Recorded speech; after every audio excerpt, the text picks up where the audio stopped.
They say grief comes in waves, but nobody tells you that some of those waves are actually tsunamis made of secrets that drown you long after the funeral is over. My name is Nora, and up until 3 months ago I thought I was the luckiest woman in Seattle. I was married to Mark, a man who was, by all accounts, perfect. He was the guy who remembered your birthday, the guy who shoveled the neighbor's driveway without being asked, and the husband who left sticky notes on the bathroom mirror telling me I looked beautiful even with morning hair.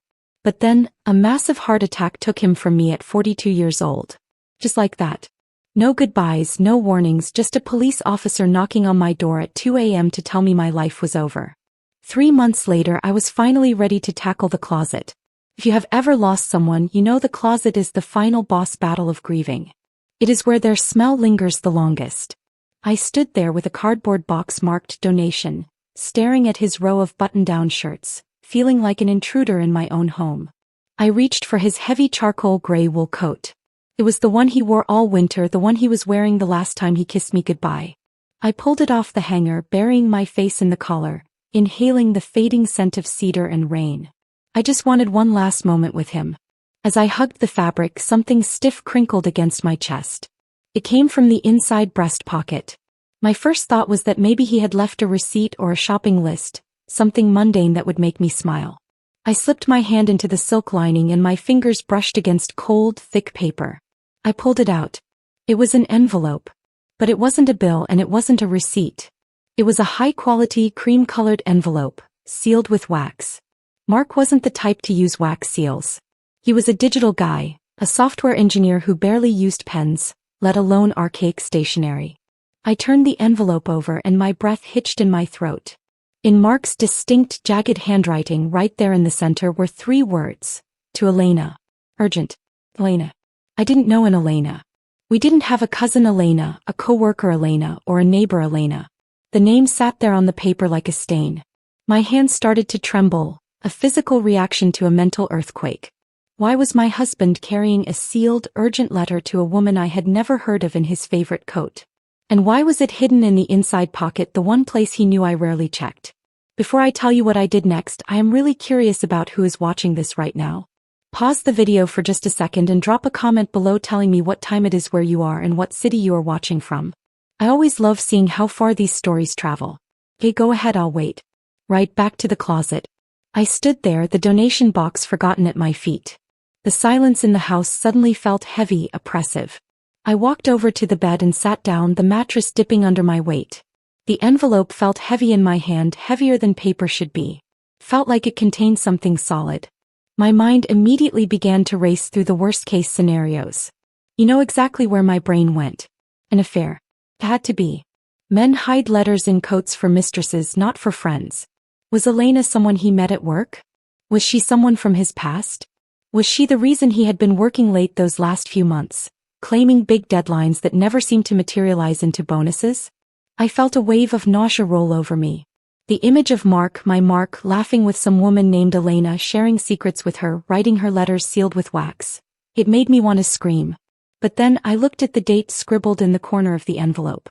It was faint, written in pencil, but it was there. October 12th. The blood drained from my face. October 12th was the day he died. He had written this letter, or at least sealed it, on the very day his heart stopped. This wasn't just an old love letter forgotten in a pocket from years ago. This was recent. This was the last thing he did.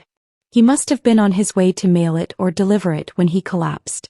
The word urgent underlined twice suddenly looked less like a request and more like a desperate plea. I held the envelope up to the light, trying to see through the thick paper. I couldn't see anything, but I could feel a hard, rectangular object inside, something about the size of a credit card or a key card, along with several folded sheets of paper. I grabbed a letter opener from the nightstand, the silver one Mark had bought me as a joke souvenir from a trip to London. The metal felt cold in my sweating palm. Part of me wanted to burn it. Just throw it in the fireplace and pretend I never found it. If I burned it, Mark could stay perfect. He could stay the loving husband who died too soon. But if I opened it, I risked destroying the only thing I had left of him, my memories. I sat there for 20 minutes, the clock on the wall ticking loudly, mocking my indecision. But curiosity is a cruel master.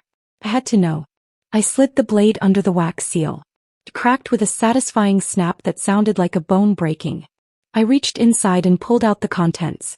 There was a single sheet of paper, and wrapped inside it was a Polaroid photo and a small rusted iron key. I unfolded the paper. It wasn't a love letter. It wasn't a goodbye note. It was a map. Hand-drawn, shaky lines indicating a specific street corner in the worst part of downtown, with an address written in bold ink. 404 Rook Street, apartment 2B. Below the address he had written just one sentence. Here's the other half. Give her the key or they will come for you too. I stared at the note, my brain unable to process the words. They will come for you too. Who were they? And who was she? This wasn't a love affair. This was something much, much darker. I looked at the Polaroid. It was a picture of a young woman, maybe 20 years old, with tired eyes and messy hair, standing in front of that very apartment building. On the back of the photo he had written, Elena. Save her. I dropped the letter on the bed as if it were on fire. My husband wasn't just an engineer. He was involved in something dangerous, something that had clearly terrified him enough to leave a contingency plan in his coat pocket. And now that danger was in my lap. I looked at the rusted key. It looked old, heavy, like it belonged to a cellar or a safe box. I stood up, grabbing the keys to my car. I wasn't going to sit here and wonder. I needed to see Elena. I needed to see the woman my husband used his dying breath to try and save. I shoved the letter, the photo, and the key into my purse. The grieving widow was gone. In her place was a woman who realized she had been sleeping next to a stranger for 10 years. I walked out of the bedroom, leaving the gray wool coat in a heap on the floor, looking like a shadow of the man I thought I knew. I pulled out of the driveway, my hands gripping the steering wheel so hard my knuckles turned white. It was raining, of course. That relentless, misty Seattle drizzle that usually felt cozy but today felt like the sky was crying with me. As the windshield wipers slapped back and forth, a rhythmic thwack hiss, my mind started replaying the last 10 years of my life on a loop. But this time I was watching it with a different filter. I was watching it through the lens of that crumpled note sitting on the passenger seat next to me. To Elena. Urgent. The words seemed to pulse every time I glanced over. I thought about our 5th anniversary. We had gone to this incredible Italian place downtown, the kind where the waiters scrape crumbs off the table with a little silver tool between courses. Mark had looked so handsome in that same gray wool coat, his eyes crinkling at the corners when he smiled at me. He held my hand across the table and told me, Nora, you are the only thing in this world that makes sense to me. You are my anchor. I remember tearing up, feeling so secure, so safe. I felt like I had won the lottery of life. But now, driving down the highway, a darker memory superimposed itself over that romantic dinner. I remembered that halfway through the tiramisu his phone had buzzed. Not a ring, just a single violent vibration on the table. He had flipped it over so fast, almost knocking over his wine glass. I had laughed it off. Work emergency? I had asked. He had nodded, his jaw tight, sweat suddenly beading on his forehead despite the air conditioning. Yeah, he had said, his voice strained. Server crash. Nothing I can't fix later. I believed him. Why wouldn't I? He was Mark. He fixed servers. That was his job. But looking back now, was it a server crash? Or was it Elena? Or was it they, the ominous people mentioned in the note?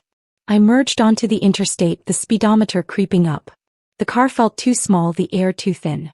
I started cataloging every business trip he had taken in the last 2 years. There was the conference in San Diego where he came back with no tan and a weird bruise on his ribs he claimed was from tripping in the hotel shower.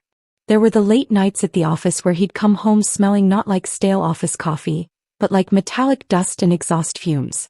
I had been the perfect trusting wife. I was the cool girl, who didn't nag, who didn't check his phone, who didn't ask too many questions because I respected his privacy. And now I felt like the world's biggest idiot. That trust hadn't been a foundation. It had been a blindfold. He had tied it around my eyes, spun me around, and I had thanked him for it. The rusted key inside the envelope slid across the leather seat as I took a sharp turn, hitting the center console with a dull clink. That sound made my stomach churn. A key like that didn't open a gym locker or a safety deposit box at a bank. It looked industrial. It looked like it belonged to a place where light didn't reach. I tried to reconcile the man who bought me tampons at midnight without complaining with the man who apparently had a contingency plan involving a terrified-looking woman and a threat of violence. It was like trying to smash two identical puzzle pieces together that didn't fit. Was he a hero trying to save this Elena girl? The note said, "Save her." That sounds noble, right? But then the other part, "Give her the key or they will come for you too." That wasn't noble. That was reckless. That was bringing danger to my doorstep. I felt a flash of anger so hot it burned my throat. How dare he? How dare he die and leave me with this scavenger hunt from hell? He got the easy way out. He just stopped breathing. I was the one left to drive into the unknown, armed with nothing but a letter opener and a rusted key. The landscape outside the car window began to change. The manicured lawns and Starbucks on every corner of the suburbs faded away. The buildings got taller, grayer, and closer together. Graffiti started to replace the billboards. I was heading toward the Rook Street district, an area of the city most people avoided after dark. It was an industrial wasteland of old warehouses converted into cheap lofts and sketchy bodegas. My GPS chirped, "In 2 miles, turn right." My heart was hammering against my ribs like a trapped bird. What if this was a trap? What if they were watching the apartment? Mark was smart, brilliant even, but if he was dead, clearly his plans weren't foolproof. And here I was, driving a sensible sedan into the lion's den because a piece of paper told me to. I looked at the passenger seat again. The Polaroid of Elena stared back. She looked so young. In the photo, her eyes were wide, like a deer caught in headlights. There was a desperation in her face that mirrored how I felt right now. I realized then that I wasn't doing this for Mark. I was done doing things for Mark. I was doing this for her. If she was in danger, if she was part of whatever secret life my husband had been leading, she deserved to know he was gone. She deserved the key. I took a deep breath, inhaling the scent of the old car air freshener, vanilla and dust, and tightened my grip on the wheel. I wasn't the naive widow anymore. I was a woman on a mission to tear down the shrine I had built for my husband and see what rotten foundations lay underneath. The perfect marriage was a ghost story now. I was about to meet the reality. I flicked on my turn signal. Rook Street was coming up. I parked my car about a block away from 404 Rook Street, wedging it between a dumpster and a van that looked like it hadn't moved since the Bush administration. I locked the doors, double-checking the handle. This wasn't the kind of neighborhood where you left a polite note if you bumped a bumper. This was the kind of place where hubcaps were considered currency. I clutched my purse against my side, feeling the hard, jagged outline of that rusted key through the leather. It was my only weapon, and honestly it was a pretty pathetic one. Walking up to the building, my anger started to morph into a cold, hard resolve. I had spent the drive over building up this image of Elena in my head. In my mind she was gorgeous. She was probably wearing silk robes and drinking expensive wine that my husband had paid for with our savings. I imagined walking into a plush, secret apartment, a love nest, filled with things Mark had bought her. I was ready to scream. I was ready to flip tables. I was ready to be the scorned woman from every soap opera you've ever seen. But the reality of 404 Rook Street punched me in the face the second I stepped into the lobby. There was no doorman. There was no lobby really. Just a row of busted mailboxes and a smell that hit me like a physical wall. A mix of stale urine, boiled cabbage, and damp rot.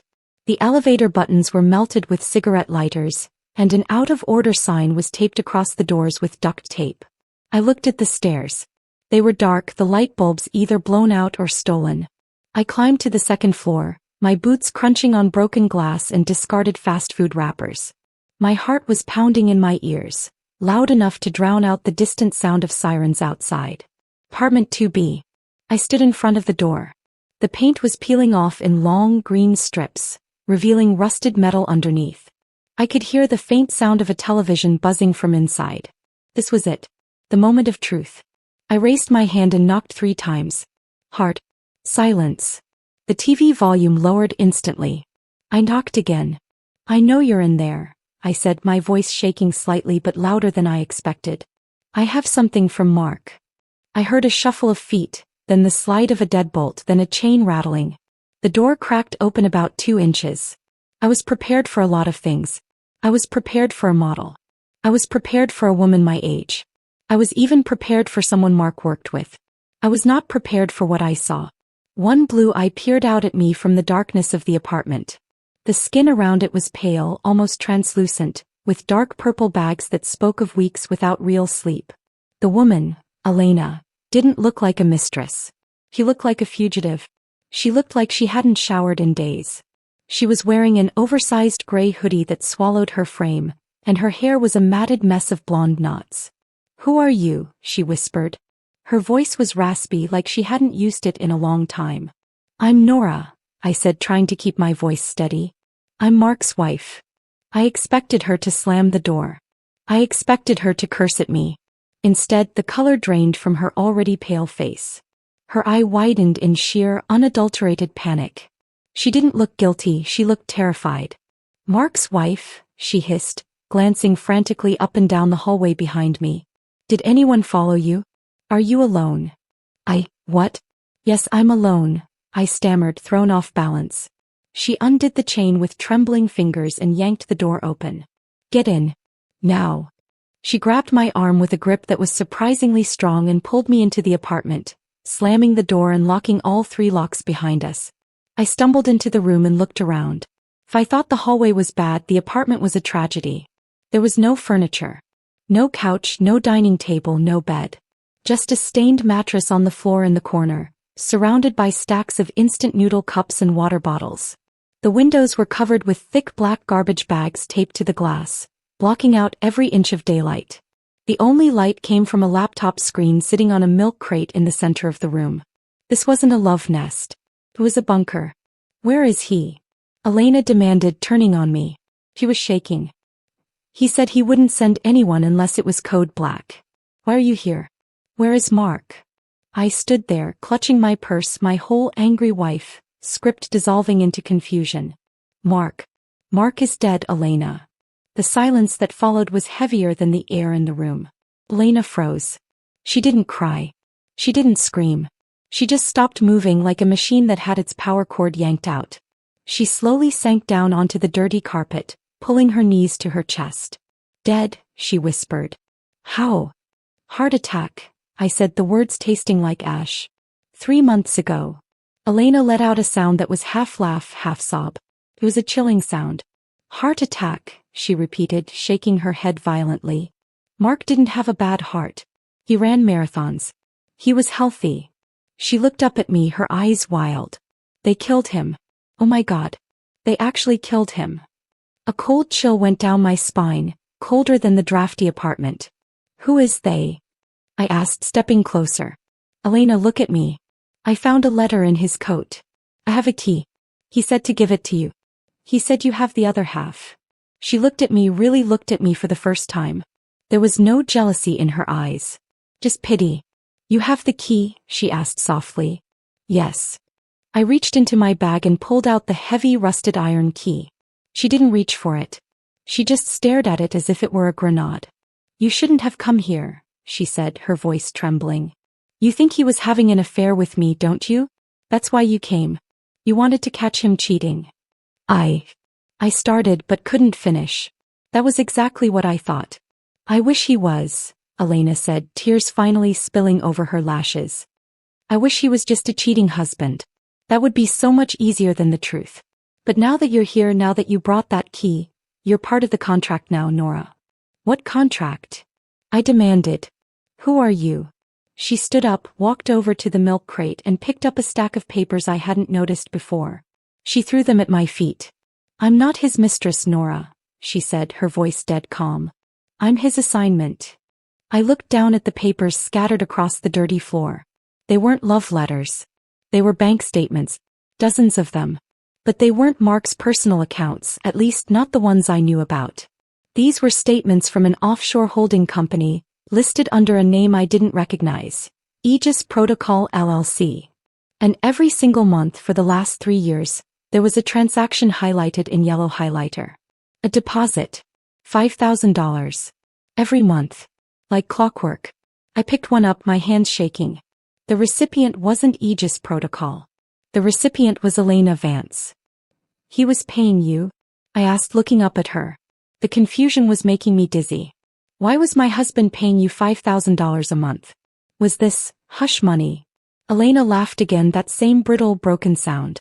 She walked over to the window and peeled back a corner of the black tape, peeking out at the street below with paranoid precision. "Hush money. Oh, it was rent. It was food. It was the price of keeping me alive." She let the tape snap back into place and turned to face me. Mark wasn't just a software engineer, Nora. You knew he worked in data security, right? That's what he told everyone. Yes, I said slowly. He worked for a tech firm downtown. He secured servers. He secured secrets, Elena corrected. Dangerous ones. 3 years ago I was an intern at a pharmaceutical company. A big one. I stumbled onto some data I wasn't supposed to see.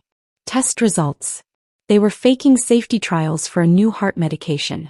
People were going to die if the drug hit the market. I listened, feeling like I had stepped into a movie. This couldn't be real.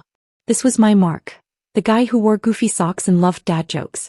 I tried to whistle-blow, she continued, her voice dropping to a whisper. But they found out. They wiped my credentials, framed me for corporate espionage, and then the threats started. Real threats. Men in cars following me. Break-ins. She hugged herself tight. That's when Mark found me. He was hired by the firm to clean up the digital mess I made. To erase the evidence I had stolen. My stomach dropped. So, he was one of the bad guys? He was supposed to be, Elena said.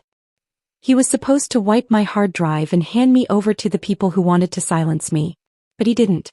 He saw what was in the files. He saw the names of the people who would die. And he made a choice. She walked over to me and took the bank statement from my hand. He couldn't go to the police. The people involved owned the police. So he hid me. He created a digital ghost. He faked my death in the system, deleted my social security number, my credit history, everything. To the world, Elena Vance died in a car accident 3 years ago. But in reality, Mark set me up here. He paid for everything in cash or through shell accounts so they couldn't trace it. He was my jailer and he was my savior. I stared at her, the room spinning. My husband wasn't having an affair. He was running a one-man witness protection program. He had been living a double life, not of romance but of high-stakes morality. But the letter, I stammered, pulling the crumbled envelope from my pocket. He wrote, to Elena. Urgent. He said to give you the key. Elena's eyes locked onto the rusted key in my other hand. The key, she whispered. He told me once that if anything ever happened to him, if he ever stopped coming, he had an insurance policy. A way to end it all. She reached into her hoodie pocket and pulled out a chain around her neck. Hanging from it was a small, strangely shaped metal cylinder. It looked like half of a locking mechanism. He split the access, she explained. He said no one person should have the power to destroy that many lives. He kept the key. I kept the lock. She held out the cylinder. It had a hole in the bottom, perfectly shaped for the rusted key I was holding. What does it open? I asked, my voice barely a whisper. It doesn't open a door, Elena said grimly. It opens a data dump. A digital dead man's switch. Mark built a server that is completely off the grid. It contains every dirty secret, every illegal transaction, every faked safety report from that pharmaceutical company and every other client he cleaned for. If we put this key in the cylinder and plug it into his laptop, it uploads everything to the press, the FBI, Interpol, everyone. Instantaneously. I looked at the key in my hand. It wasn't just a piece of metal anymore. It was a bomb. A truth bomb that could burn down corporations and powerful people. He was going to do it, I realized aloud. The day he died. October 12th. He wrote the letter. He was coming here to combine the key and the lock. He was finally going to release the information. And that's why he died, Elena said, her voice cold. They must have found out. They stopped him before he could get to me. She looked me dead in the eye. Nora, you need to understand something. That monthly payment wasn't just to keep me alive. It was to keep you safe. As long as I stayed hidden, as long as he played their game, they left his family alone. But now he's gone. And you walked right to my door. A sudden heavy thud came from the hallway outside. It wasn't a knock. It sounded like a boot hitting the floorboards. Elena froze. Her eyes darted to the door. We both heard it then. The distinct sound of heavy footsteps moving slowly, deliberately down the hall. Toward apartment 2B. They're here, Elena whispered, her face going white. They tracked your car. Or your phone. I looked at my purse where my phone was sitting. I hadn't turned off the GPS. I hadn't taken the battery out. I had led them right to us. Elena grabbed my arm. We have to release the data. No. It's the only leverage we have. If the information is out there, they have no reason to kill us anymore. The secret is worthless if everyone knows it. She snatched the key from my hand and jammed it into the cylinder around her neck. Clicked. A solid final sound. She rushed to the laptop on the milk crate. Plug it in. I yelled, panic finally taking over. The footsteps outside stopped right in front of our door. The doorknob slowly began to turn. The door didn't just open, it exploded inward. The wood splintered with a violent crack that echoed through the empty apartment like a gunshot. Two men in dark tactical gear surged into the room, their faces obscured by balaclavas, weapons raised. They moved with the terrifying efficiency of professionals who had done this 1,000 times before. Step away from the computer, the lead man screamed, his voice distorted by the mask. Elena didn't move. She was frozen, her fingers hovering over the keyboard, her eyes wide with terror. The progress bar on the screen was agonizingly slow. Floating. 45%. I said step away. The man leveled his weapon at her head. I didn't think. I didn't plan. I just reacted. I threw myself in front of Elena, shielding her with my body. No. I shouted, holding up my hands. If you shoot her, you shoot me. I'm Mark's wife. You know who I am. The gunman hesitated. Just for a fraction of a second. In that silence, the laptop let out a loud ping. A window popped up on the screen, overriding the upload bar. It wasn't the data. It was a video file. Mark's face filled the screen. He looked tired in the video, sitting in his home office. The same office where I used to bring him tea. He was wearing that gray wool coat. If you are seeing this, video, Mark said, his voice tinny through the laptop speakers, then I am dead. And if the upload is triggered, it means Nora is likely there. The gunman froze. They were listening. Nora, Mark said, looking directly into the camera lens, directly at me. I need you to know the truth before you hit send. I didn't just clean up the mess for the pharmaceutical company. I didn't just hide Elena to save her. He took a deep breath and a tear slid down his cheek. I built the algorithm that faked the safety trials. I am the architect. I did it because we needed the money for your surgery 5 years ago. The insurance wouldn't cover it. You were going to die, Nora. So I sold my soul to keep you alive. The air left my lungs. The room spun. My life, my health, the fact that I was standing here breathing right now. It was all paid for with blood money. I wasn't just the wife of a hero. I was the beneficiary of a monster. The perfect husband had killed people with his code to save me. The upload requires a final confirmation, Mark's voice continued. If you publish this, Nora, you lose everything.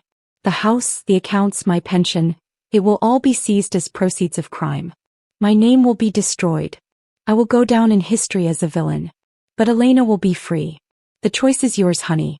It always was. A blinking cursor appeared on the screen. Confirm upload? Y/N. The lead gunman stepped forward, lowering his weapon slightly. Mrs. Reynolds, he said, his voice smooth now, almost persuasive. Think about this. You walk away now, give us the drive, and you keep the house. You keep the money. You keep his legacy intact. Nobody has to know. Elena can disappear quietly. I looked at Elena. She was trembling, tears streaming down her face, waiting for me to decide her fate. She looked so small. Then I looked at the screen, at the frozen image of my husband in his gray coat. He had done terrible things for love, but in the end he had given me the detonator. He had left the choice to me because he was too weak to make it himself. I thought about the sticky notes on the mirror. I thought about the Italian dinners. All of it was built on a graveyard. If I walked away, I would be just as guilty as he was. I would be buying my comfort with Elena's life. I loved him, I whispered, my voice shaking. But I don't want his blood money. I lunged past Elena and slammed my finger onto the enter key. Upload complete. The screen flashed red. Immediately, sirens began to wail outside, not in the distance but right below the window. Mark had rigged the system to alert the authorities the second the data went live. The gunman cursed, realizing the leverage was gone. The data was already in the cloud, hitting news desks and FBI servers across the country. There was nothing left for them to protect. They turned and fled, scrambling down the hallway as the sound of police boots thundered up the stairs. I sank to the floor next to Elena. We didn't speak. We just sat there amidst the instant noodle cups and the ruins of my life, listening to the chaos outside. The fallout was exactly what Mark predicted. The story was the biggest news event of the decade. The engineer of death, they called him. My assets were frozen the next day. The house was seized. I lost friends who didn't want to be associated with the widow of a criminal. I was interrogated for weeks, but Elena's testimony cleared me. She told them I saved her. She told them I made the choice. It has been a year now. I live in a small studio apartment, not unlike the one I found Elena in, though much cleaner. I work as a receptionist at a dental clinic. I take the bus. I don't have a gray wool coat and I don't have a husband who leaves me sticky notes. But last week I got a postcard. It had no return address, just a picture of a beach in Thailand. On the back, in handwriting I recognized instantly, were 2 words. Thank you. I pinned it to my refrigerator. Sometimes the truth doesn't set you free. Sometimes it burns your whole life to the ground. But standing in the ashes, knowing I didn't let another innocent person burn with me, that is a freedom money can't buy. I lost the perfect lie, but I found the messy, painful, beautiful truth. And honestly, I sleep better now than I ever did in that big empty house. This is the end of the story. If you made it this far, you are the real MVP. Stories like this make us question how well we really know the people we sleep next to. If you enjoyed this roller coaster, please do me a huge favor. Smash that like button, subscribe to the channel, and turn on notifications so you never miss a story. And let me know in the comments, if you were in my shoes, would you have pressed that button and lost everything? I'll be reading your answers. See you in the next video.